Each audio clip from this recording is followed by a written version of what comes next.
The following program was produced by CinemaMilkshake. And now, our feature presentation. Greetings and salutations. I'm Ryan, and this is my podcast. Cool. It's about movies. Oh, there's a big surprise! Hey, I've seen several thousand of them, okay? I need to do something with all that useless knowledge banging around in my head. Brother, you said it. There are many different types of movies, and many different types of people who like them. It's a crazy world. Someone ought to sell tickets. Sure, I'd buy one. So, I've asked some of these beautiful people to recommend movies to me that I've never seen. You gotta come take a look at this. This hunt better be good! And then they join me to talk about them. Uh-oh! Give any idea what you're getting yourself into, Daddy-O? Try me. Thanks for the opportunity. You got it. Any genre, any decade, from anywhere in the world. Now that's what I'm talking about! So what have you got? Now the fun begins. Let's all go to the movie. Will it kill me or thrill me? Kill me? Thrill me. Kill me? Kill me? Thrill me. Kill me? Thrill me. Kill me? Twist! Are you not entertained? Hey everybody, Ryan here. Welcome to another episode of what is no doubt becoming your all-time favorite podcast. Yeah, as you probably noticed from the theme music and some of my posts on social media, we've undergone a little bit of a name change. Hey, it's my podcast and it's still early enough in this endeavor that, new ideas pop into your head and you just go with them. And I think we're going to be just fine because it's the same show, just slightly different title and a few new little bits and bobs here and there that you'll hear in the coming episodes. So, hey, I'm glad you're sticking around. And if you're new, then none of this means anything to you. So, I still think it's great that you're here, and I hope you enjoy it. So, getting into this episode, my guest today is named Rick Reed. He has been my best friend for over 30 years now. We had our meet cute moment in high school. Some friends of mine and I were sitting around a table in the library, and Rick happened to walk by as we were discussing Evil Dead 2. He sat down, joined the discussion, and it's been nothing but holy matrimony since. Aww. For real though, Rick is my best friend. He's been with me through a lot of things. Let's just put it that way. And I've been there for him through a lot of things as well. And we have survived trials and tribulations and things I won't even get into on this podcast because my lawyer has informed me that the statute of limitations is not up on some of those things. Rick is a multi-talented fella who does a whole lot of things. He acts, he does voice work, he edits, he does stuff I'm not even sure of because, we're old men now and we don't see each other as much as we used to, and we each have our own little lives we go about doing, and I unfollowed his Facebook page a long time ago, so I have no idea what this dude is up to. Apparently he has a girlfriend and lives somewhere. I don't know. I guess maybe I'll find out when I talk to him. But he also co-hosts another podcast with me called the Unidentified Flying Podcast, which is also available here, wherever you happen to be listening to your podcasts. And on that show, him and I are indulging in our unbridled, unironic love for the science fiction films of the 1950s. So if that's your thing, go check that out. But before we get to my discussion with Rick, I just wanted to remind everybody to, give us a like, give us a follow, give us a review, give us a star rating. All of that helps, and I appreciate any and all of you who do all of those things that I just mentioned. Nothing but love for you. Thank you. Now, Rick. Rick is the Kirk to my Spock, the Riker to my Picard, the Ebert to my Siskel, the Statler to my Waldorf, or the Waldorf to my Statler. I don't know if those two have much differences between their personalities, but if they do, then I don't know, you figure it out. He is the wind beneath my wings. Well, probably more accurate to say the fart beneath my wings. And action.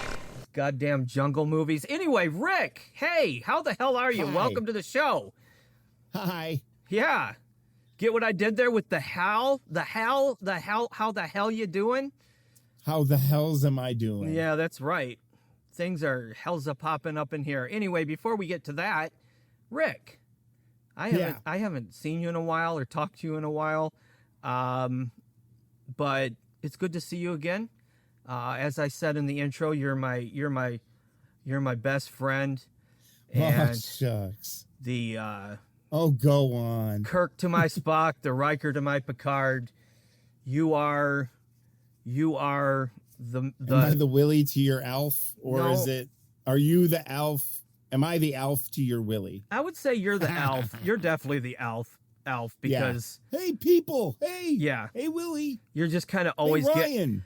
you're always getting in the way, but at the end, Yep. you do have the wisdom you need to, the wisdom you Maybe. part with and tell us all why we were terrible human beings. Anyway, This is true. none of that's. I was gonna say you were the lemony to my snicket and the Jiminy to my cricket, but Oh my God. that's, I don't know. I don't know That what sounds a little. I don't know what the fuck that means. Yeah, that's some Blue Oyster Bar shit. Yeah. So anyway, we're here. We're here, we're here. as Whoopi Goldberg would So say. we're And here. it sounds a little chaotic right. off the top here, but see, that's because, folks, Rick and I have a different podcast we do, and we are normally just batting around bullshit for about 30 minutes. We don't know how to be.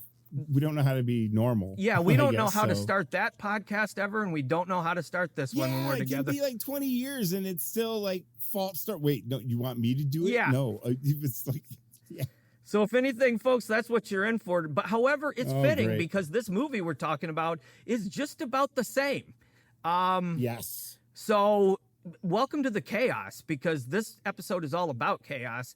We've got a movie that's all about chaos. But before we get to the movie, I want you, Rick Yep. Reed, to tell the audience, those out there in podcast land, in their Hi, cars, everybody. in their trucks, at work, if they're pushing bodies to the morgue and they got their headphones on, whatever they may be doing, tell the people who you are, Rick, and what you do. I'm Rick Reed. I've been your friend Yeah, for many years. this is true. A lot. Probably more than anyone on the podcast yet. Oh, yeah, for sure. Absolutely. Yeah. Like, The only one that would have you beat is if I get like an actual family member, like my brother. yeah. Although my niece swore she's going to come on an episode. So that may happen, but she's a lot younger. Well, that'd be I haven't fun. known her she was born after 9/11. So Yeah. she has not known me as long as you. But Like, I have no idea what kind of movie she would throw at you. I know that's Like, it could be anything. the exciting part. Have you ever seen Mortal Kombat? No. It's like, oh, Doesn't sound a thing like her, Rick. She'll be offended. well, all right. Anyway, you're Rick. You've known me forever. I am. Forever I and a have. day, as they say. And you do some stuff, I hear. What do you want to know? You do some stuff. You do things, right? Oh yeah, I do. Yeah, I have another podcast with you, Yeah. and I also narrate audiobooks, but don't judge that by the complete idiotic stammer and inability to hold a single thought together for more than a few seconds. That's correct. He's professional when he does those. He's not professional when he does. No, his it's not podcast. that. It's just like, hey, I'm a good editor. No, But I can't talk for shit. admit it. So. They pay you. I don't. Yeah, all right. If you paid me money, I would probably have written something or rehearsed something. No, you wouldn't. You know what I feel like, because I'm the guest from another podcast that you've done a while. I feel like this is like your episode of Matlock, and I'm Don Knotts. That is just a dude in the park, and they're like, but everyone's watching it, and they're like, "Oh, do you know it's a Mayberry reunion?" Yeah. It's this. Yeah. No, I get it. What is the name of that podcast we do? Unidentified Flying Podcast. Yeah, and what do we do on that? The Unidentified Flying Podcast. The UFP coming at you. Yep. From outer space. What do we do on that? What do we talk about? I on all my previous episodes of this show, I've told everybody, but now it's your chance. Sell the show to people. I didn't know there would be trivia on this podcast. I don't know. Okay. You don't know what our show's about? Yeah, I know. All right, I'll answer that. It's about science fiction from the 1950s. Yes. And pretty much jungle movies. Lately, it's been a lot of jungle movies. We haven't really got to do any real the meaty stuff yet, but it's coming. If you like the science fiction films of the 1950s, we're going through them chronologically, year by year, film by film. If that's your niche, check it out. It's I hear it's good. How high are you, Rick? A little bit too high, I think, all of a sudden. Oh. I don't know how that happened. You need to take a break because you look pretty red-faced. Yeah, because that was real weird. You look pretty red-faced. Are you okay? I'm fine. No, it's the light. I have a red light bulb. Yeah. Because you suddenly... No, it's not that bad. You suddenly look like George Hamilton. George Hamilton? Yeah, like the tan guy. Yeah, Isn't that him? George Have you ever seen... Love at First Bite? Yes, it's great. You've ever seen that clip of Diane Cannon? You remember Diane Cannon? I remember right? Diane Cannon. Because she has the weirdest laugh, and he says something about George Hamilton, and it's this really dumb joke about tanning, and she laughs. She's like, ah! And it's this weird fucking laugh. Yeah, and it goes on for like way longer than the joke was funny. Is it as memorable as the classic Ryan O'Neal moment on the beach from the Norman Mailer film? Oh, man. Oh, God. Oh, man. Oh, God. Oh, man. Oh, God. Oh, man. Oh, God. Oh, man. Oh, God. You never seen that clip? No, I've never seen that clip. It's easily the worst line delivery, which is because he's not a bad actor, but no, Norman Mailer just should have just stuck to books. Oh, it's classic. I can't believe you haven't seen that. Anyway, do you need a minute, Rick? You need a minute? No, we'll just keep talking. We'll just cut it out. Oh no, this is too good. I'm broadcasting you all over the internet. Yeah. All right. Well, again, speaking of which, chaos is the name of the game here with today's episode, because we've got a film from 1941 called Hellzapoppin. This movie's so insane, my jaw kept dropping. Did you like that? I wrote that for you. Oh, sing it again. Sing it again. Hellzapoppin. This movie's so insane, my jaw kept dropping. Oh, it's good. That's good. And now Rick is high and he's not stopping. I'm not stopping. Because he took a suppository and it's plopping. Gross. Okay.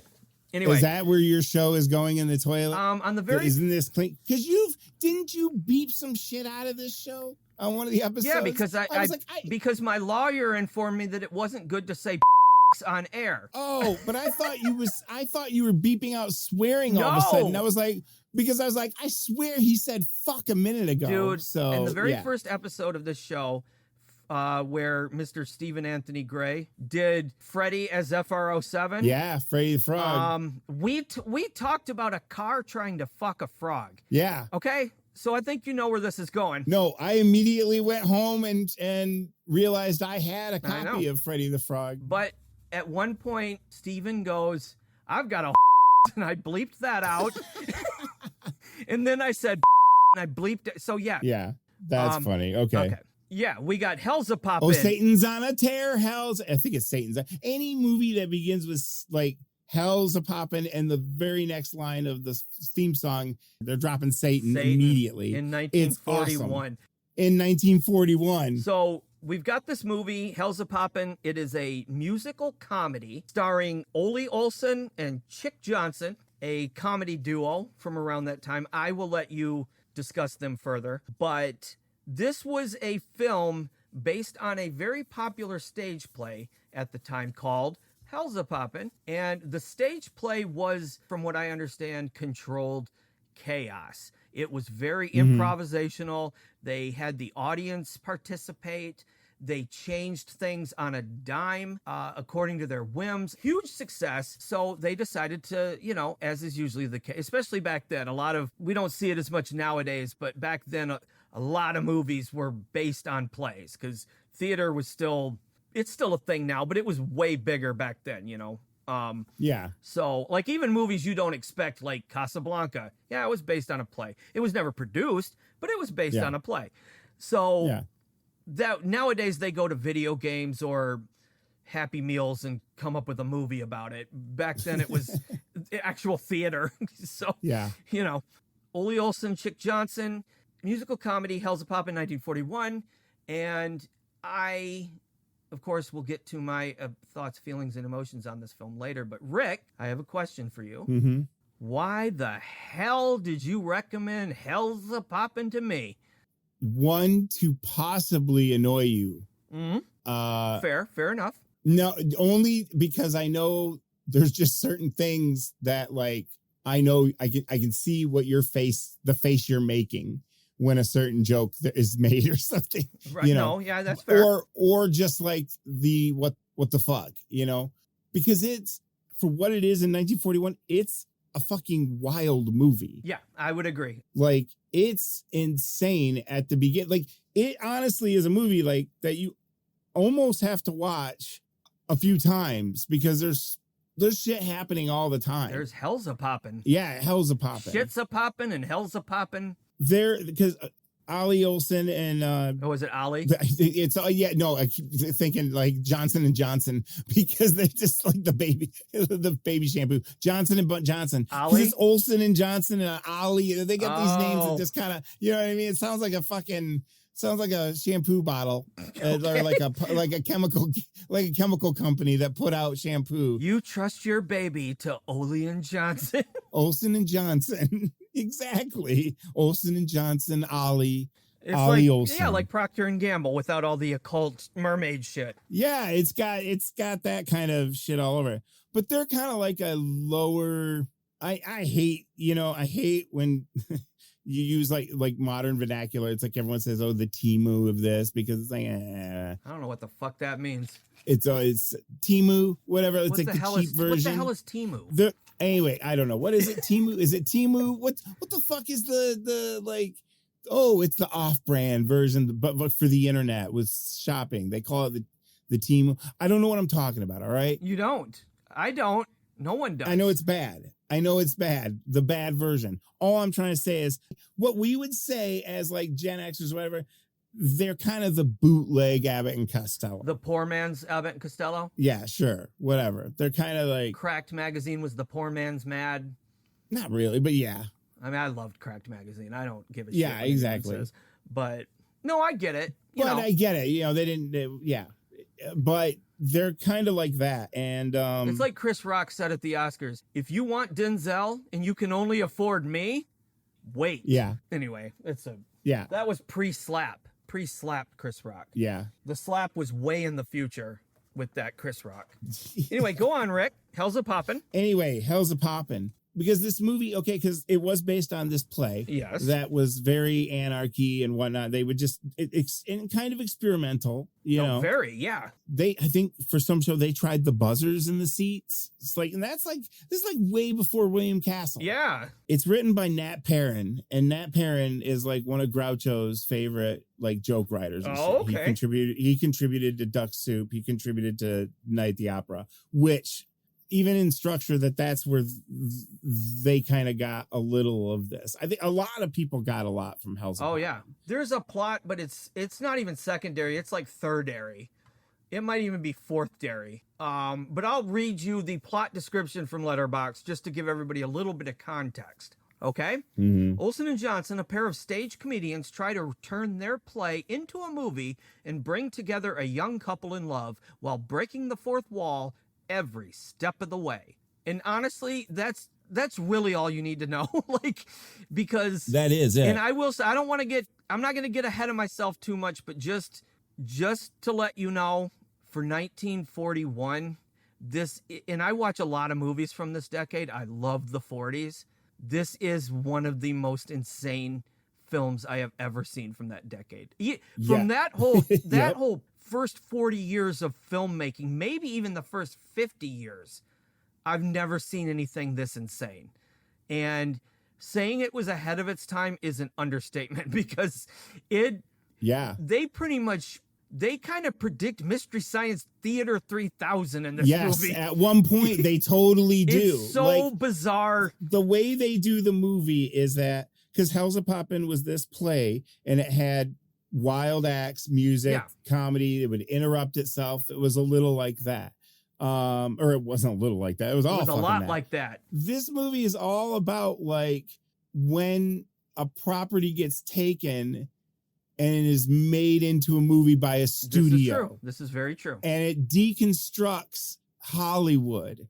It knows that these, like, because basically the movie starts and they're in hell. Like, you're just like, people are walking down the, like any music. Okay, first of all, the movie's gold when the first person on screen is fucking Shemp Howard. Okay? It's Shemp from the Three Stooges is the projectionist. He's like, and I got a job to do. And he's the dude, like, he's fighting with the usherette lady. Yeah. That's like, he's like, every time I see you, you make me hot and cold all at the same time. And he's always like macking on her when they go cut back and forth. Shemp Howard, one of the Three Stooges. You know who Shemp Howard is, right? One of the Three Stooges, dude. I know that. My favorite stooge. He's the projectionist putting on this movie. And then the movie starts with just like people singing and coming down steps. The steps collapse, explosions go off, they fall into hell. Mm-hmm. And then a taxi cab shows up in hell and out rolls with a bunch of trash and shit our heroes, Olsen and Johnson. And basically it's like a gag a second for like the first 10 minutes of the movie. I would say it's a gag a nanosecond. Yeah. So, Rick, yep. Oddly enough, you and I agree on a lot of genres. We both love horror. We both love science fiction. We both love action movies. Yep. Even dramas, yep. You and I rarely disagree on. The one genre that will cause straight up friction between us is comedy. Yep. Because comedy is obviously a completely subjective thing. And what's funny to one person is groan-inducing to another, as we've often discovered with each other that, for instance, I still don't think that scene in Spaceman, or what's that movie you like? Space Guy with Harlan Williams. Oh, shut up. That scene's funny. No, it's not. Oh, it's the Rocket Man. I still don't think Married with Children is funny. You think it's hilarious. What the fuck? No, it's like the first few years are really good. And there's good slapstick moments. I watched that show when it came out for one reason and one reason alone. I was 13 and Christina Applegate was in it. Yeah. Okay? Shout out. That's it. That is it. Now when I watch as an adult, it's so fucking uncomfortable.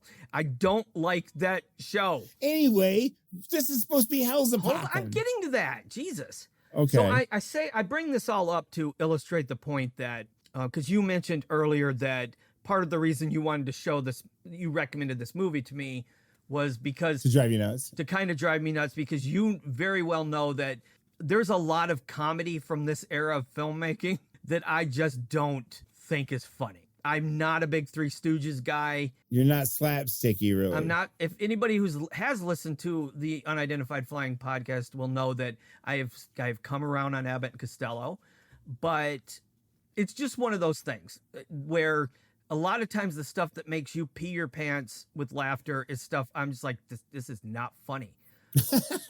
Yeah. So I get it why you would recommend this movie to me. And that was one thing I was going to say to you too, was that honestly, another reason on, the all right, let's real talk here. One of the reasons I wanted to show it to you was that it is a little bit of my id on screen as far as that kind of like, okay, now you kind of know what's going on. You know what I mean? In my head, as far as what I think is funny. And no, I get it. It's like everything I kind of love. Yeah. It is the divide. Because when I was watching it, I was even like, I can't believe this fucking movie. Right. This is insane. The main thing I noticed, the main thing I thought was, I could not believe this was a postcode movie at the beginning. Yeah, because like, you know, this was something like I just could not believe that this was okay with the censors at the time, given how, you know, the moral majority of the time was, you know, censoring movies left and right for this and that. And yet we've got a whole dance number that takes place in hell. It's somewhat sexually suggestive. Yep. It's definitely irreverent and mocking. It doesn't really mock religion, but it's mocking a part of religion, which is, you know, a lot of Christians, mainly the fundamentalist sect and the conservative sect, definitely take Satan seriously. And this was for being 1941. It was just kind of like,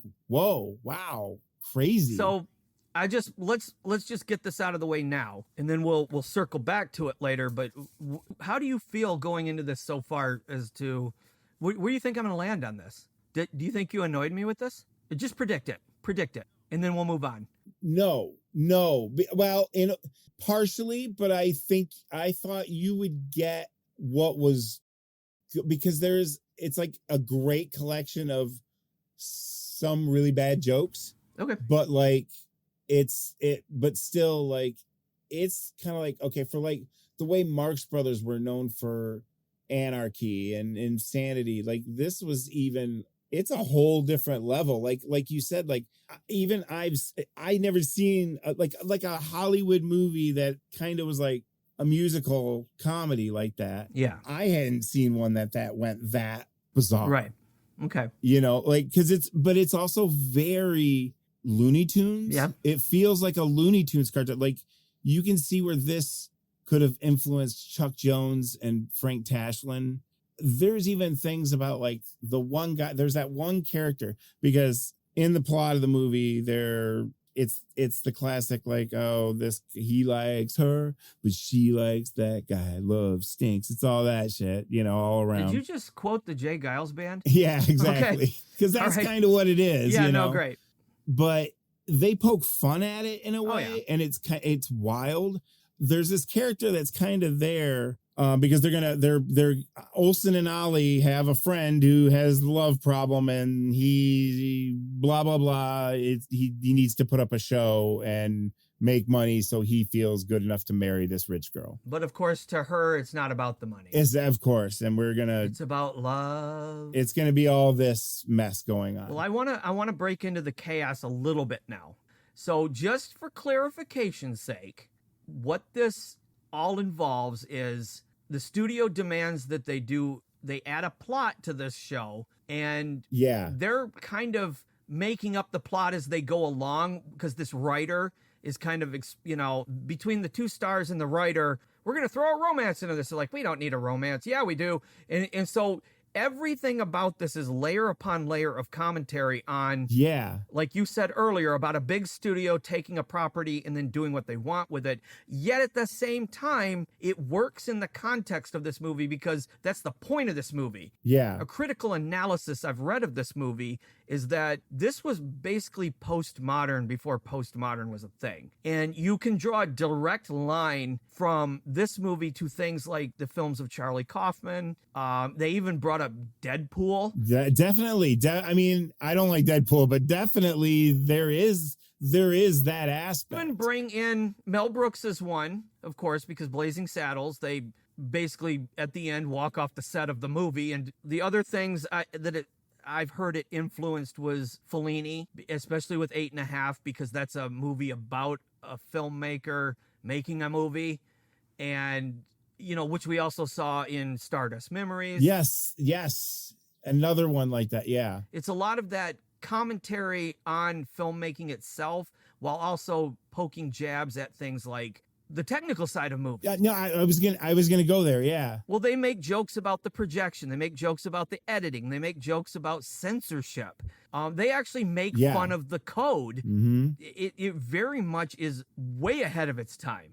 I would actually say that I think anybody, and my roommate does improv comedy, and I was like, you should watch this. Whether the jokes work or not as being funny, because some are lame, but they're presented so weirdly. Like there's that one part in Hell where the guy's like, they make a horse appear and it's got like an unfinished tic-tac-toe game drawn on its rear, and there's a guy that's all of a sudden going, I can't stand it, I can't stand it, I can't stand it. And they're like, what? And he runs up and he fills in the last spot. Yeah. And then he turns around, but he goes, whoa, and he has this weird, like demon, like echoey laugh as he like floats away. Yeah.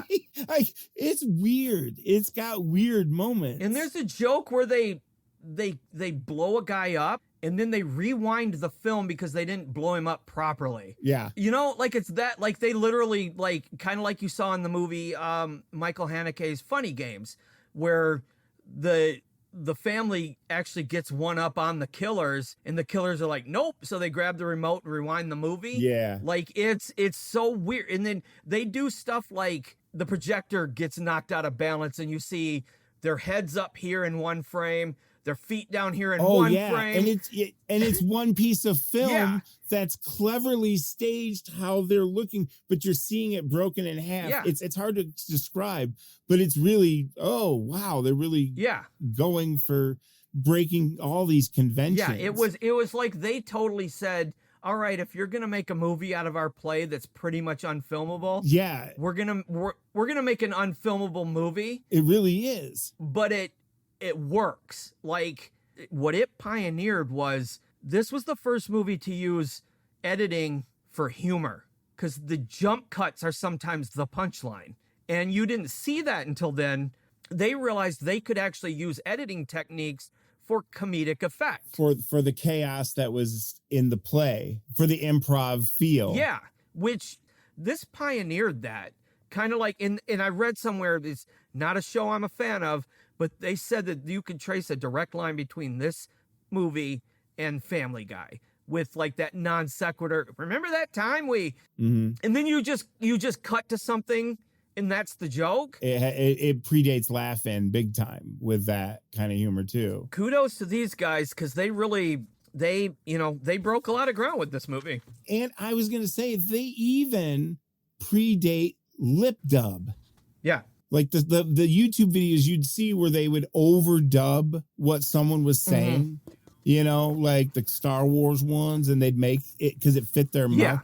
There's a sequence where they're like, oh, who are these people? And they start, when they're introducing the characters of the movie, because they're watching their own movie, like they're watching what they're creating, you know.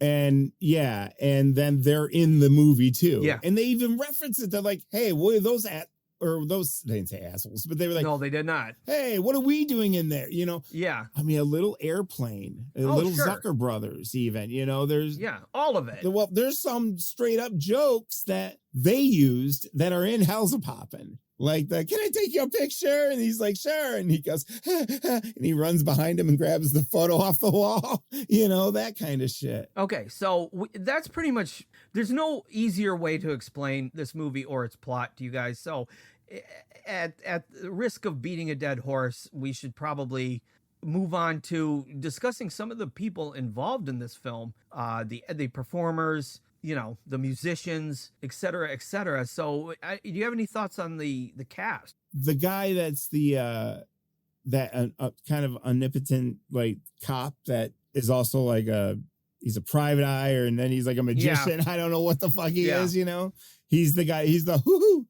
He's got one great line where he's like because he references the camera, he's like, hey ma, I'll be home for dinner, have meat. Hoo-hoo. Yeah. It's just like he's constantly saying shit. Like I was like, that's what I was saying. There's parts where I was like, that guy might annoy the fuck out of me. I don't know, but there's parts that are funny, and that's where I'm like, man, I wonder what Ryan's face is right now. It's like some of that shit. He was Hugh Herbert, but he was in like The Black Cat and that movie. Oh, with Lugosi and Karloff? Yeah, he's in that. But he's also in that movie I've never seen, but the title of that The Octopus. Oh, yeah, I've seen that. I just watched The Black Cat relatively recently because I used to have a cat named Karloff, and he passed away back in October of 2025. And in honor of him, I watched Bride of Frankenstein and The Black Cat. So who was he in The Black Cat? Oh, I don't know. I don't have that. Oh, you don't. Dude, all that for, I had to bring up my. Come on now. I was worried that's what you were going to go with. It's like, are you setting me up to know everything? I don't know everything. I had to bring up my dead cat for that. Look what you did. God damn it, Rick. What a waste. Okay, anyway, go on. We'll just go, Pat. Well, you know what? Let's rewind this podcast and start over and pretend it didn't happen. So, Rick, he was you in want The to Black talk Cat, about 1941. Okay, yeah, that's better. That movie, the Apocalypse. Yeah. He's in a movie I really like called You're Telling Me, which is a W.C. Fields movie. And he's a dolphin character. Wait, what? Yeah, he plays a dolphin in an episode of SpongeBob before he died. Oh, so he was the voice. Yeah. Okay, he didn't play the dolphin. No, he was the actual cartoon, dude. Because that was a cartoon. No, he was. Yeah. I don't think. You can't play those. No. Only on your VCR. But anyway. Or if it's a video game. Yeah. Hellzapoppin. We're so stupid and we're not stopping. One of the other conventions that this movie has is the woman that's man crazy and running around him. But in this, it's Martha Ray, who was kind of known as the female Bob Hope, because she went on all those like overseas to make the troops laugh stuff, all that shit. She did USO. That. Yeah. One of the other subplots is with this guy named Pepe.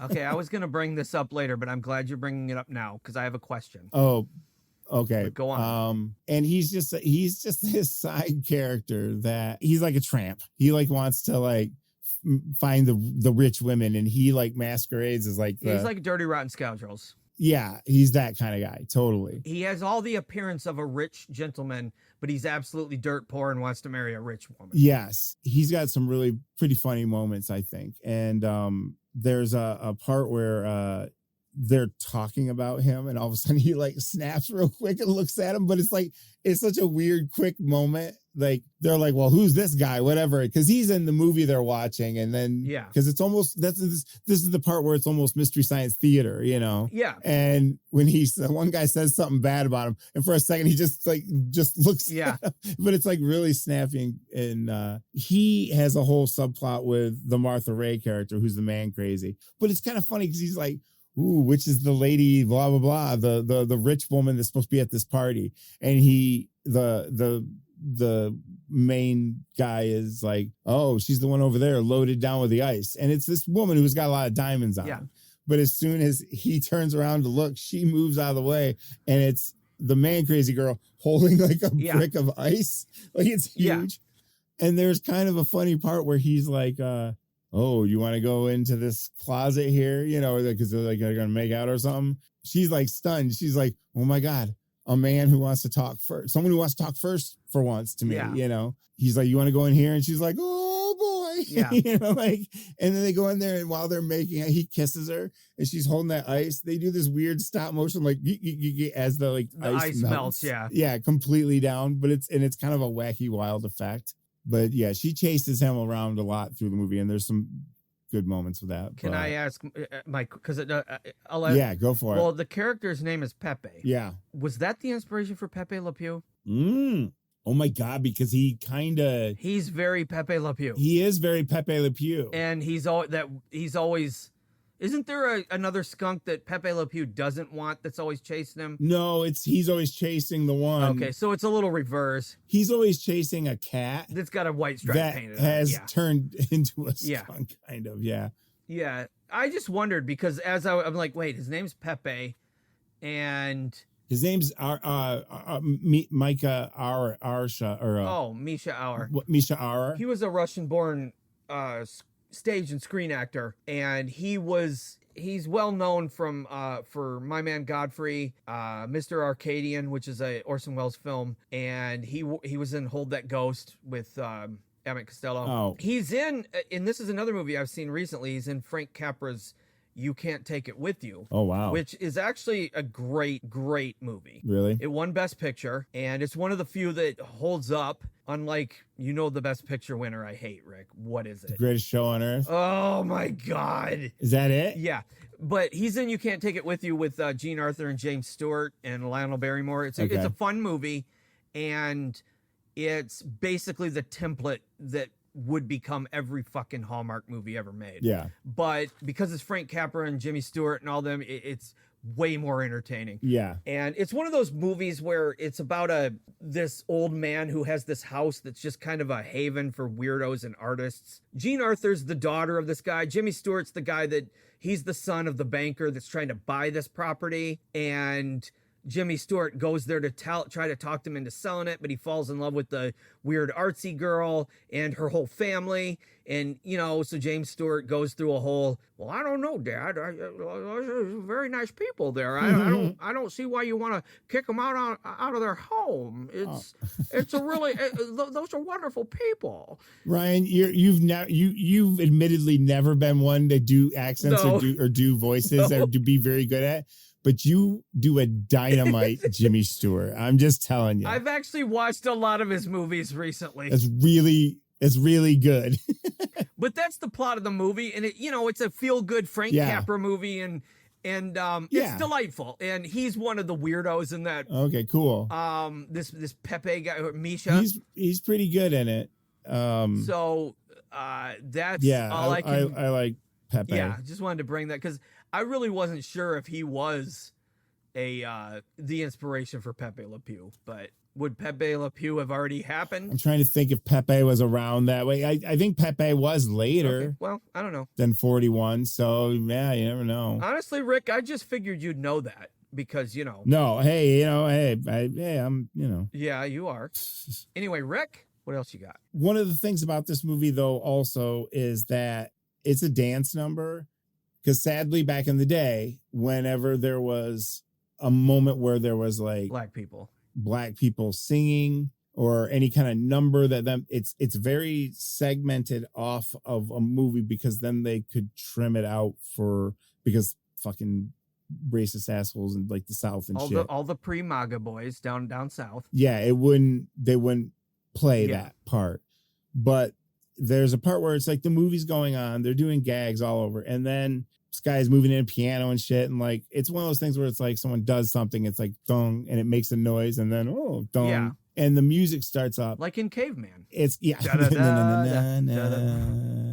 best part, when they're that was actually written by Ringo Starr. He composed that. That's why it's dope. Well, that's why it's got the percussion, because Ringo Starr, man, it's great. The unsung hero of the Beatles. I agree. Yeah. It like builds and builds, and they're like, they're like, like hit that jam. It's really getting good, and it's like ding, ding, ding, and it's like building. And I think something's building up, and it's all like that. And then they go and it snaps into it, and it's like this crazy like dance where they're like whipping each other around. Yeah. And it's super acrobatic too at the same time. Folks back then would have referred to that as a barnstormer. Yeah. I don't know. I made that up. A barnstormer. Okay. I mean, that was a saying, but I don't know if that's why they said it. Yeah.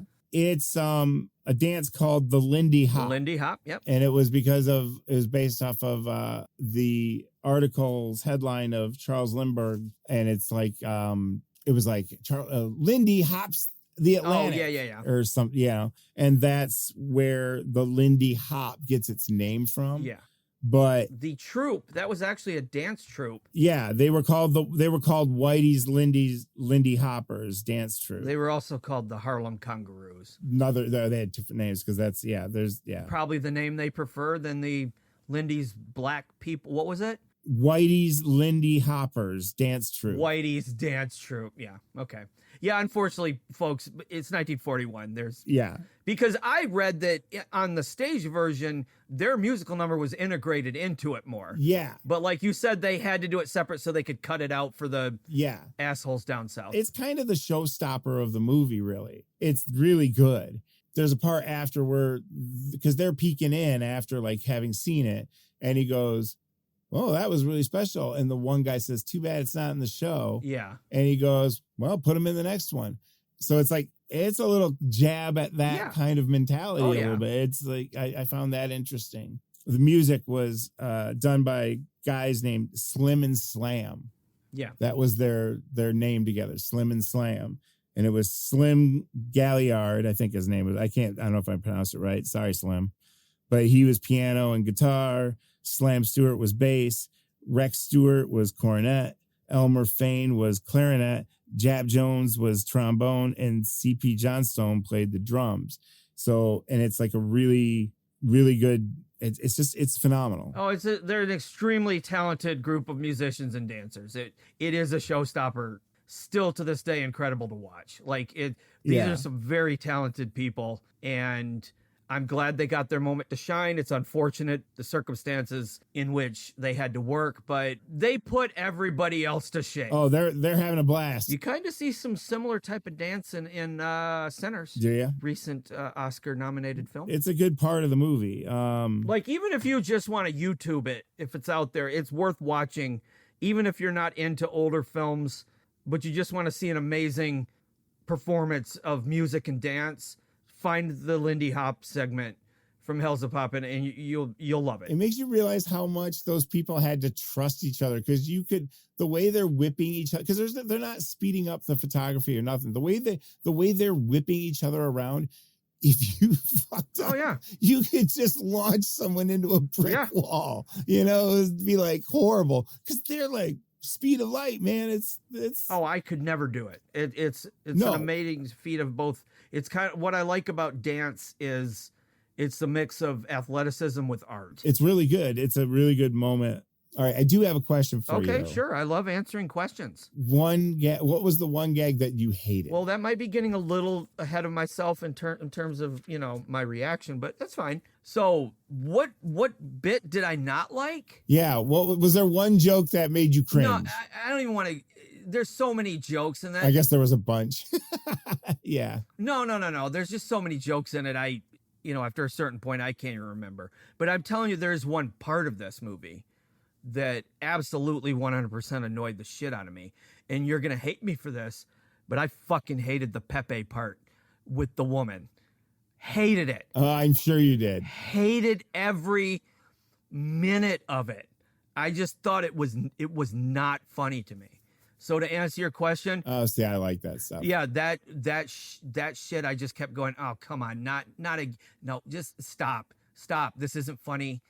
Stop. So yeah, sorry, but no, I get it. As we were saying at the beginning of the show, that's where you and I sometimes differ, because our history is littered with the corpses of comedy films that we have disagreed on. But not even just the films, but just parts of films even. Yeah, but ironically, the one film you accused me once of not thinking was funny is one I actually do think is funny, and that's Strange Brew. That was what started this whole argument. No, I don't remember that. Yes, it was. I told you that I'd rewatched Strange Brew and didn't find it as funny as I used to, and you said the immortal words that echo in my mind to this day. Man, you're just so hard on certain types of comedies. Oh, I know that, but that's what it is. It's true. But I like Strange Brew. You've gotten better. I just didn't think it was as funny. Okay. As it used to be. Okay. When that dog rolls up that roof, that's comedy gold. Just to balance things out, I'll tell you one verbal joke that I wrote down that I thought was hilarious. It's not really. It's verbal, but when they first pull into hell in that taxi cab and they fall out of the cab, and one of them goes, "That's the first taxi driver that ever went straight where I told him to." Yeah. And I was like, that is clever, because they went to hell. Yeah, because he was telling the guy to go to hell. You have to kind of catch that joke, what he means. That was a good joke. So there you go, Rick. I balanced it out. I hated the Pepe part. I'm surprised. That's great. That's great. All right, let's get down to brass tacks here. Did I kill you or thrill you? I'll tell you what I thought of this movie, Rick. I genuinely loved this movie. Really? That's great. Yes, I genuinely loved it. First of all, I was surprised that you gave me a musical because you're not that into musicals, but it is a comedy. But I'll tell you this. In my old age now. Your dotage. Yes. Because I like this era and I'm used to it. I listen to Jack Benny radio. I hear that kind of music of those that from the 40s. So, because I like the Andrews sisters, and then they're in a lot of Abbott and Costello movies. And your girlfriend's got you into musicals, hasn't she? Not at all. No, this is all me. This is all me from just because I like 40s movies. I'm used to it because every one of those radio shows, the Abbott and Costello radio show that I've listened to since birth, the Charlie McCarthy, Edgar Bergen, they all have those musical interludes with that kind of, there was a boogie, boogie, boogie. And so I kind of dig that vibe. I like a lot of comedies from that area and movies. I mean, all that stuff, Laurel and Hardy, everything. So I'm going to throw one at you then. Get back to me on this. Just watch it whenever. Wait, what? I got to have a thrill me show now? No, but I'm going to I rarely do this. So I'm just for you as my best friend. Coming next summer. This fucking sucks. Yeah, from Rick That's Reed. the name of the podcast. From Rick Reed, yeah. No, but when you do come back on the show, maybe you've watched it by then and I can ask you what you thought. Maybe. Because you're going to come back. Maybe. No, you will. I mean, I got a lot of cars parked in my garage already, dude. You know how it is. But I know you made a podcast to break you of that habit. But we all know how it used to be, where it's like, and I'm that way too. It's like we always said we wanted a number system. Like someone comes up and says, "Hey, you know what you should watch? You should watch this movie." Right. And it'd be like, okay, and you tear off a number. You're like, here, you're number 846. Well, I'm on 18. For me, you're gonna bump it up to the top to the 10. Put it. I'll watch the movie. Well, what movie? I'm gonna is tell it? you, and then when you come back on the show, you let me know. But try the 2002 version of Chicago, because it takes place. It takes place. I didn't think you were going to go there. Okay, no, I thought you were going to go with like an old movie. Okay, no, it takes place in this era. It's okay. It's that kind of vibe. Okay. All right. Try it out. See what you think. I'll try it. I'd love to know your thoughts on Chicago.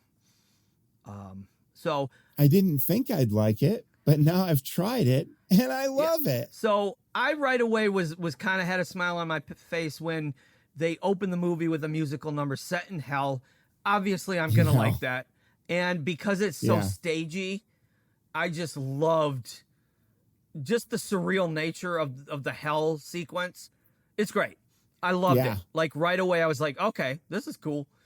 And some of them got weird voices, like calling all devils, and like weird shit. Just right away, weird shit is happening immediately in this movie. And they're like putting people in tubes and disposing of them. Like there's they're putting them in canned humans. Oh yeah, canned humans to get to ship back up to Earth. Yeah. I love it. What the fuck is going on? No, it's great. In hell? It's good stuff. So I told you the first Taxi Driver joke. I thought that was the first joke that really, I was like, oh man, okay, clever. I'm with you. Or the fact that the taxi, hey, what about my fare? And they're like looking around like, what? And they're like, what about my fare? And they keep cutting to the window of the car, and then the door opens and it's a little person that comes out. Like that kind of stuff. It's riddled with that kind of. And this wasn't necessarily funny, but I'm not going to not enjoy a movie where a car door opens up and it spills out a bunch of ducks, dogs, and goats. Yeah, that's right. I'm like, okay, you just for no reason gave me a car full of ducks, dogs, and goats, because as you well know, I and some other people in my life, my roommate included, Hojo, who was on the show, we think is Hojo related to Wojo? Hojo from Barney Miller. You didn't listen? Did you listen to the Mean Girls episode? We explained it. Yeah, we explained the stage name. I still want to know if they're related. No, it's from Drop Dead Gorgeous. Okay. All right. That's all I wanted to know. It's cool. Yeah, it's fine. But we are of the agreement and of the opinion. I should say we both have an opinion that we agree on, is that ducks are by far the funniest animal. Well, that's why we like Mr. Drake's duck. Although I would say on the other podcast, it's a tie though, because chickens are also the funniest animal. So if you give me a chicken or a duck, another thing I liked because of the breaking the fourth wall nature of this film, they made an actual Citizen Kane joke. Yes, I knew you were going to bring that up. Which is weird because Citizen Kane came out the same year. That year. way to be South Park in that shit, because that was like, oh, it's way on the heels. I was like, thought too. I was like, how? When did they know about I don't want to spoil the the joke for anybody, so if they see it, because it's kind of funny. It's a visual joke. I thought it was funny, but it reminds me of that Animaniac, or was it? Who's the one that's totally zany, Citizen Kane, and they hold up Rosebud? Citizen Kane. I'm like, what kid got that joke? Like, nobody. Do you know I'm sure that was Steven Spielberg. Oh, of course. Hold on, I'm telling you. But no, it's funny you say that, because this won't even matter to you, but like it might matter to some people, but like who get it. But like, you know about Tiny Toons, right? Yeah, of course. Remember Tiny Toons? Okay, so that was like a funny kind of good show, and then like how, Animaniacs was like the crazier version of show, Tiny Toons, you know, like that, where that's kind of the Marx Brothers. Didn't Spielberg do Tiny Toons? Yes. Okay, so he didn't do Animaniacs. So he produced all that era. Yeah. So he wouldn't have made the Citizen Kane joke. He could have, but he wouldn't. He didn't work on Animaniacs. He was producer on Tiny. No, he worked with all that. Tiny Toons, Animaniacs. Okay. Those were all Steven Spielberg produced shows. Oh, I learned something new today. But what I'm saying is how Animaniacs is like the Marx Brothers. This is crazy like Freakazoid. If you don't know what Freakazoid was like, it was like another cartoon that came out after Animaniacs. Heard of it. And it's even crazier. Never heard of it. And this is kind of Hellzapoppin. Is like Freakazoid. Jesus Christ. Rick. That's for the other people out there that wasn't for you, Ryan. No, that's great. Because you don't know. Yeah. If this was a visual medium, my face did just a bunch of puffy face. I was like, what? Another joke I really laughed at is Stinky Miller, go home.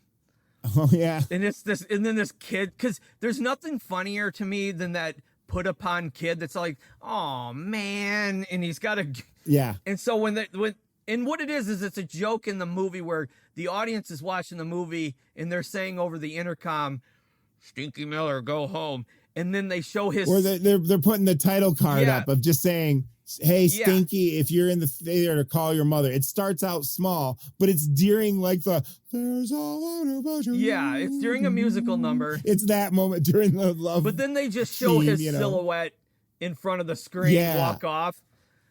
And you're right, he has such a put upon. Yeah. Like, oh geez, you can read it in the shadow. It's really weird. Yeah, the way he slumped, that kid deserves an award because he actually walks off. You can see that performance cut into the shadow. Now another joke where you can tell these guys were maybe a little what the kids nowadays would call woke. There's a part where, because they're talking about, we have an Indian stampede, and they show a bunch of stock footage from old westerns of Native Americans doing their war cry and all that. And then at one part they make a joke where he goes, yeah, none of them phony Hollywood Indians. And so it's like, they were even acknowledging the fact that usually the Native Americans, Indians, they were, because obviously back then they were putting a lot of white people in red face. Yeah. Oh, you want to trip down that whole lane is go back and watch a lot of gun smoking. Oh, I know. So I thought that was pretty funny. Just that they were kind of cracking jokes about the, inherent racism of Hollywood at the time. Yeah. Now I'm going to tell you the funniest part of the whole movie to me. The funniest. Oh, wow. I'm interested. Is when It's our two comedy guys. What are their name? Procter and Gamble. Yeah. Johnson and Johnson. They were on an archery range. Yeah. And they're walking in front of the targets and somebody's just shooting arrows at them. And they keep popping into the weirdest places and then they pluck the arrow. They have no idea they're being shot at. They're not even paying attention. They're just doing it. They're just unplugging them as they're shooting at them. And it's like outlining them. I don't know why, because I wasn't even high watching this movie. No. But every time an arrow went boom in front of his face. Because they keep because it's not even arrow sound. It's like when it hits, it goes, it's like this weird, like, kind of noise, you know? And I'm sure they did the reverse technique where it's the arrow shoots out. I don't know. It's like, there's times where I'm looking at it and I'm like, how are they doing that? Because it doesn't look reversed. Okay. It really doesn't. But yeah. I'm just saying. Maybe, I'm sure, but like, yeah. That was so well staged and choreographed, and how deadpan they are through the whole thing while these arrows are just because I think it's a guy who doesn't realize they're there and he's just shooting arrows from like a crossbow or something. I've only watched it once and it was a few days ago, and I'm 52, so I don't remember everything, but that shit was gold. Like that comedy gold to me. I don't know why. Maybe if I go back and rewatch it, it won't be as funny. Yeah, I get it. But at that point in my life, in the course of my life that day, it hit right. That was just some funny shit. I'm going to get into what I didn't like about this movie, because I am a big fan of musicals, but other than the Lindy Hop sequence and the opening sequence in Hell, I hated every musical number in this movie and thought it grinded the movie to a halt, especially Heaven for Two. Oh, yeah. Heaven for Two might be one of the worst. Heaven for Two. I just wanted it gone. Yeah. But see, that's the stuff that I'm used to, because that on those radio shows, so it doesn't bother me as much. Fair enough. But I actually do like Watch the Birdie. Dun, dun, dun, dun, dun, dun. No. Watch the Birdie with the get out of my way, and like taking pictures of the guy diving off, and it would stop and then rewind. I think that's a fun number. Okay. I like it. I'm just saying I didn't. But you kind of want more of like Hell. Yeah, I want more in musical numbers in Hell. Yeah, because that shit was wild. But that's neither here nor there, because at the end of the day, Rick, I would say that the pluses far outweighed the minuses on this movie. I'm gonna give it 3.5 stars. I'm gonna knock it down a half a star. Out of what, 4 or 5? Out of 4. Oh wow, awesome! I'm knocking it a half point off just because of those musical numbers I did not like, but I didn't dislike. Yeah, it does slow it down, but it didn't ruin the overall movie for me. So I'm just a slight demerit there. But other than that, yes. And if you didn't like the love plot too, then that kind of does grind the movie down a bit in the middle. But that all I figured was just part of the movie. So, but honestly, Rick, this one had been on my watch list for quite a while, because it is a well-regarded, probably more well-regarded now, although it was a box office hit at the time. And I got a kind of an interesting story to tell about that. Well, and real quick also, the play Hellzapoppin was like the #1 Broadway show, like at that time, did like 14,000 performances and like it was a huge thing. And this movie was a hit. In fact, it was at the year it was released, it actually outgrossed Abbott and Costello's movies. And the studio was like, there was some quote I read in an interview where somebody said like, yeah, even the studio heads who don't like to admit when something's outgrossing their movie, we're like, they're even outgrossing our, because Abbott and Costello at that time were the biggest comedy act, and their movies were insanely popular. It's the same studio too. Yeah, so Hellzapoppin was not a bomb, and people liked it, but I think some of its, some of the, if you want to say postmodern improv, chaotic aspects of it are well more received now, or are just looked at as like, oh my God, this is where it all came from. No, I think in hindsight, just of how ahead of its time it is. Like it's really well, that's what I meant. Yeah, its effects go into the future of it. Well, and while we're on this subject, I want to say we got cover something real quick, but you said Abbott and Costello. One of the weird things about this movie is that, I mean, to be absurdity on top of more absurdity, even in the real world, is that Hellzapoppin is nominated for an Oscar for a song that's not even in the movie. Yeah. It's really weird. It's one of the famous Oscar flubs because it was basically a clerical error. Yeah, and it's actually, I think, from Abbott and Costello's "Keep 'Em Flying," if I'm not mistaken. Yeah, it was a song called Pigfoot Pete. Yeah, what a great name. And it lost to a little song called White Christmas. Just fucking bullshit. Go figure. That's who. No one remembers that shit. Yeah, you're probably right. Now the clerical error was made because Pigfoot Pete was actually performed in the Abbott and Costello film Keep 'Em Flying, and the official Academy Awards database till this date credits Hellzapoppin with the Best Song nomination, but in the comments it says this nomination is a mystery. Both the nominations list and the program from the awards dinner list the song as being from Hellzapoppin. So they could have just cut it from the record by now, but yeah, I mean, and just fix that. You know, I found this to be interesting. Okay, because as we said, this was an actual hit, and I'm going to read this directly from the Wikipedia page because I don't want to screw this up because I find it kind of fascinating. Hellzapoppin had its premiere at the Rivoli Theater in New York City on Christmas Day of 1941. Okay, the first performance of Hellzapoppin at 10 a.m. was for 2,000 orphans, and then a further showing was held at 2 for 2,000 soldiers and sailors, with the official premiere in the evening at that point. However, the Rivoli run was relatively short, which indicated at the time it was a flop, but columnist Gilbert Fraunhar explained that the Rivoli was near the Winter Garden Theater, which is where the play had been staged. Okay. So people thought that the play had just moved theaters. Oh, weird. So they didn't realize it was a movie, and they just didn't that go was a see movie. it. However, notwithstanding, the movie did eventually become a smash hit and was one of the top box office attractions that year. As like I said before, it outgrossed the Abbott and Costello films that were, because I think that they put out like 2 movies a year.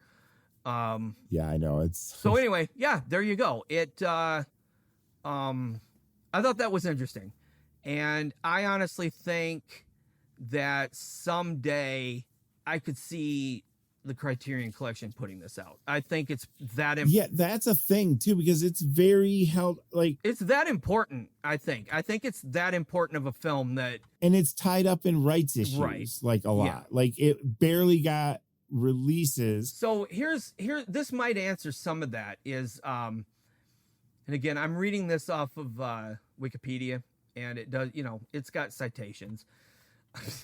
So apparently what happened with... Where's your sources? Apparently what happened with this movie was this place called Real Art Pictures reissued Hellzapoppin in 1948.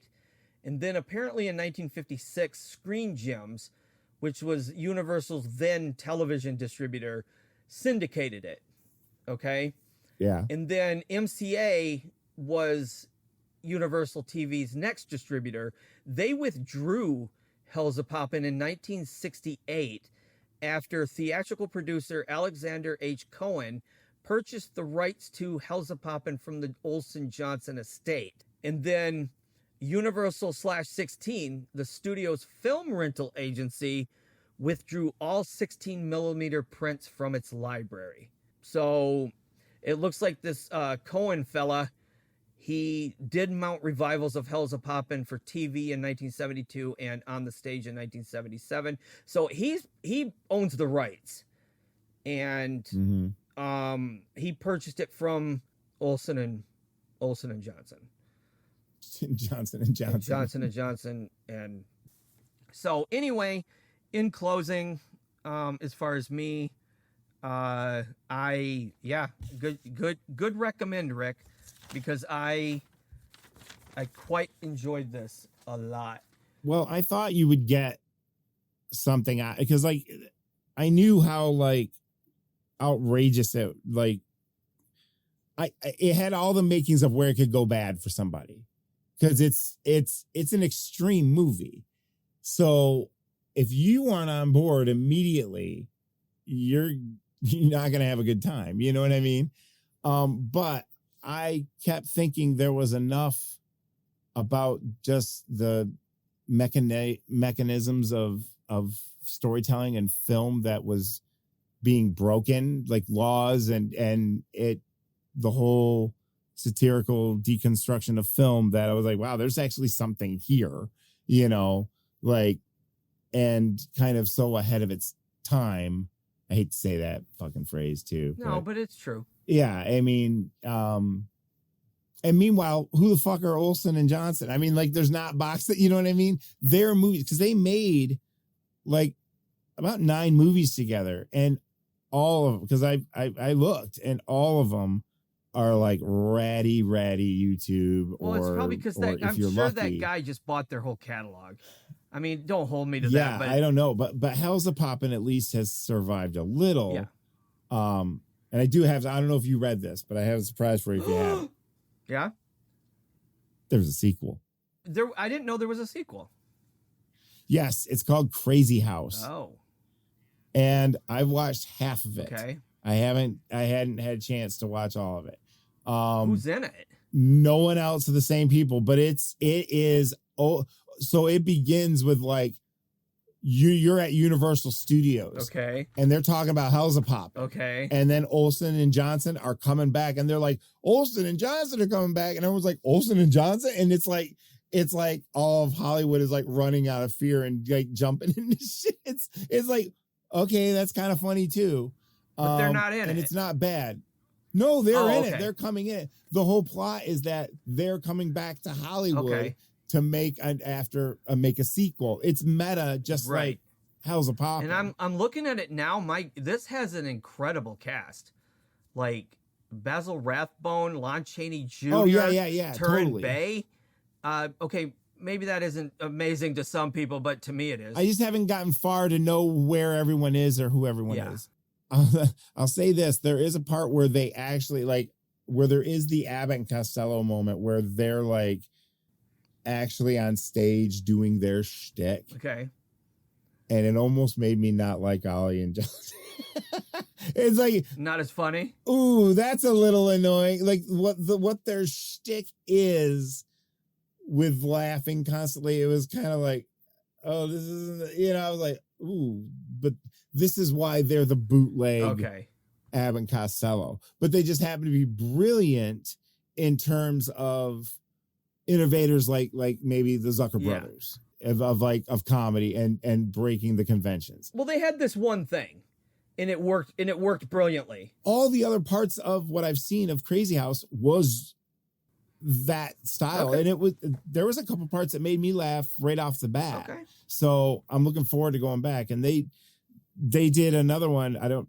It's not connected to that one. I think that's the only sequel actually, but they did a movie called like Ghost Catchers. And it just shows you that like Ghostbusters kind of theme is a genre that goes back. Like there's like Ghost Breakers and Ghost Chasers. And dude, one of the oldest surviving erotic films from the silent era was called The Ghost Fuckers. Are you serious? No. You had me. You had me. I was ready. I bet you'd watch a movie called Ghost Fuckers.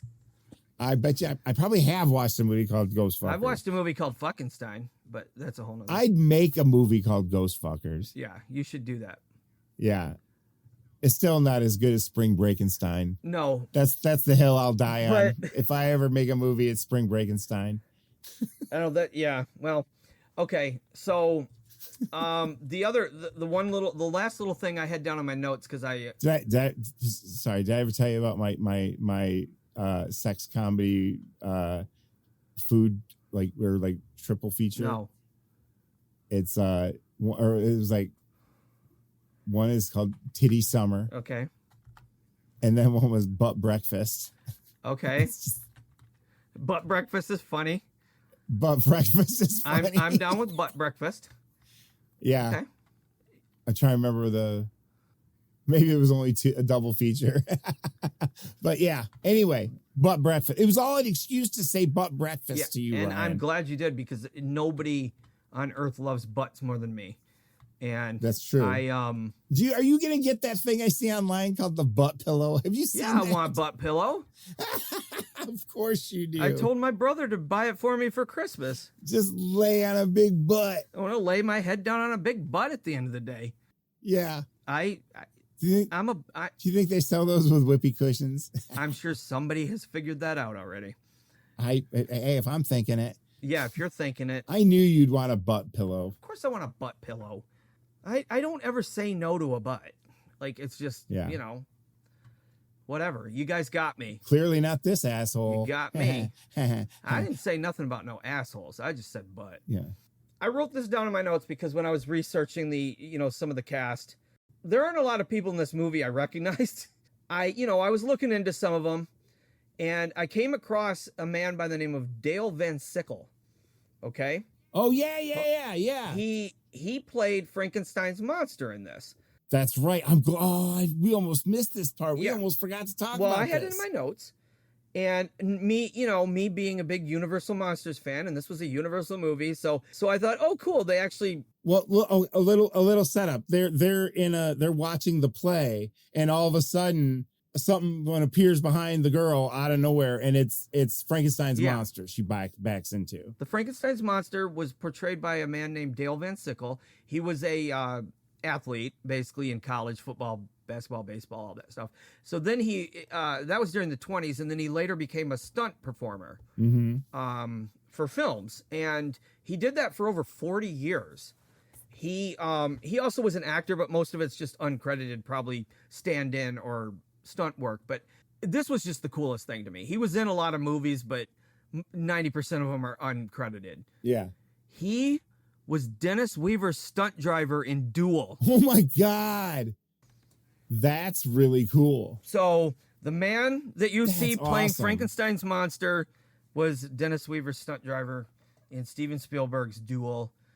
I think that was pretty cool. I don't know specifically which episode, but there is another small cultural, let's say, appendage for Dale Van Sickle, is that he is a joke in Mystery Science Theater where Crow goes, and Dale Van Sickle, he never made a bad film. Oh. And we quote that a lot. There it is. That's your man.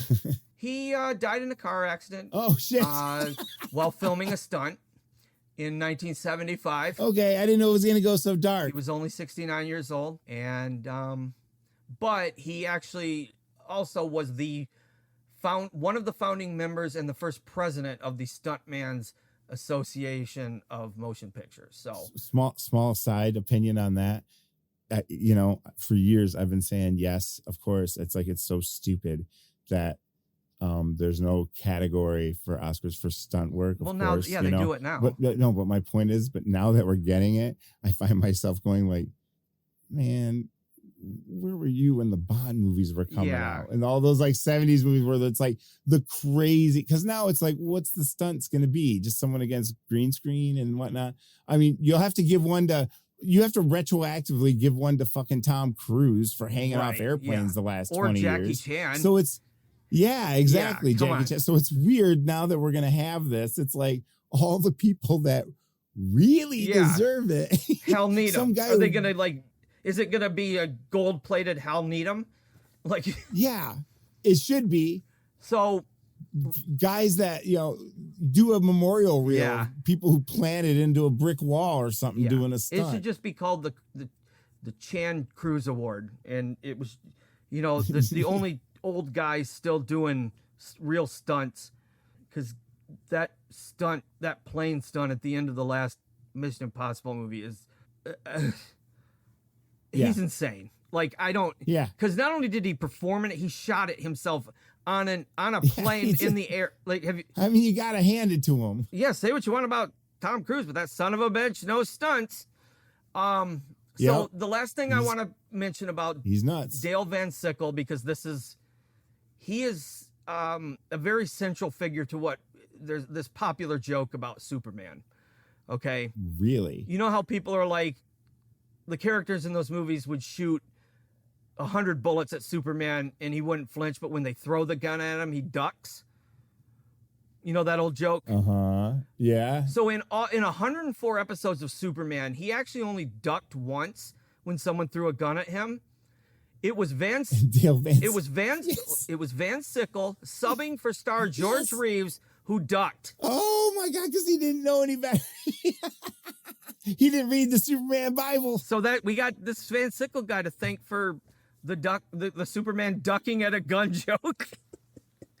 That means in that episode, Superman, like, for a minute, he's like, oh shit. Yeah. So, you know what, folks? As I often say, the cinema of yesteryear is the gift that keeps on giving. Yep. So, all right. Well, we can, wrap things up here, Rick. You did your job. I enjoyed this movie. And you know what? This actually is a very fondly thought of and critically and this is a very highly regarded film. On Rotten Tomatoes, On Rotten Tomatoes, there is no critic consensus, but the audience consensus is 85%. So that's pretty damn good. Yeah. Letterboxd, same, 4.0 out of 5 consensus on this. And then IMDb has 7.4 out of 10.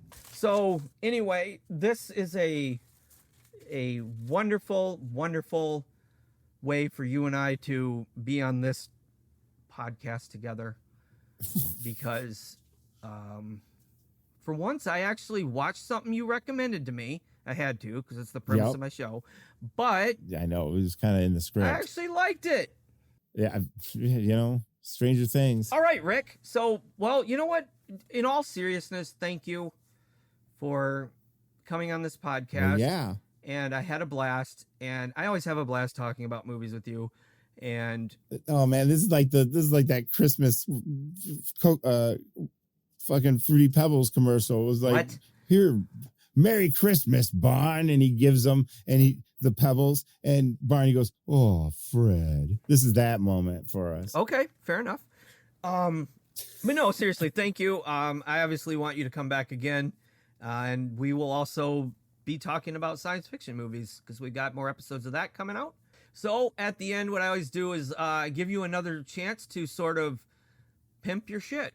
I do narrate audiobooks, and I have a few in process of coming out. One is out, and it's all about the Firefly trilogy, the House 1000 Corpses, Devil's Rejects, and Three from Hell, the Rob Zombie one. Awesome. So I got to do that and do all the voices and stuff. So that was fun because I got to be like, tell you what, Ski King, and all that shit. Got to say crazy shit. Is that out? You said that was out now? That one's out, yeah. It's a really good book, too, if you're into that movie series, and it's written by Dustin McNeil. It's available through Encyclopocalypse. There was another book that I'm doing right now that's coming out that you'll get this. It's like, being able to say certain things. Like at one point, like it's talking about an unused Halloween 6 script. Okay. And Loomis is in court with in a wheelchair. And at one point he gets up and he goes, "That's not Michael Myers." I was like, oh, okay. I gotcha. Yeah. Yes. And then in one where they're talking about Texas Chainsaw, I actually got to say, "Jedediah, fresh meat." Man, what horror fan has not ever wanted to yell that to Leatherface? I know I have. So anyway, and I've done it. So God damn it, Rick, you are on fire. Also coming out is a book called Phantom Limbs, and that's all about unmade horror sequels and remakes that never saw the light, and that's really fun. Okay. And it's written by Jason Jenkins, because some of them they've come up with all the novelizations of movies we used to have back in the day, and they'll sometimes make new novelizations now to like something like Attack of the Killer Tomatoes or something, you know what I mean? Like where they do that, but they also do find, I think there's some that were just kind of hard to find and actually had a novelization. Yeah. The reason I'm saying is the next one I'm starting right now is the novelization of Blue Sunshine. Oh, the movie by Jeff Lieberman. So that's coming out, and that's all through Encyclopocalypse. So it'll be on there, or you can get it from, of course, Audible or wherever your audiobooks are sold. No, it was fun. Thanks for having me on, because like any chance to, and even though we've been watching movies together probably about 37 years now, almost. Jesus Christ, yes. So it's always fun to kind of like be able to face it. I get to make you watch something that you haven't ever seen. Yep. And it can be anything. Yeah. That's what's kind of nice about it. It can be anything. And I look forward to whatever you have next. So get ready for Savannah Smiles. I've seen it. I know. Well, we can't do that episode. Shit. Nope. But I have not seen The Journey of Naughty Gone. Or if I did, I don't remember it. You know what? I haven't either. I'll be honest. I haven't either. That's John Cusack. Yeah, and JD is not JD Salinger. Yeah, it's JD but Salinger. JD Vance. Oh, it is. Okay. JD Vance. JD Vance. No, but she went on to marry Patton Oswalt. Right. And then she solved that murder. Yeah. I listened to that audiobook. It's pretty good. I'll Be Gone in the Dark. Look for it on Audible. Yeah. Or Spotify. Yeah. All right. If we're recommending books, everyone should go listen to Raised Eyebrows. It's the story of the last few years of Groucho Marx's life. It's like my favorite book. You should check it out.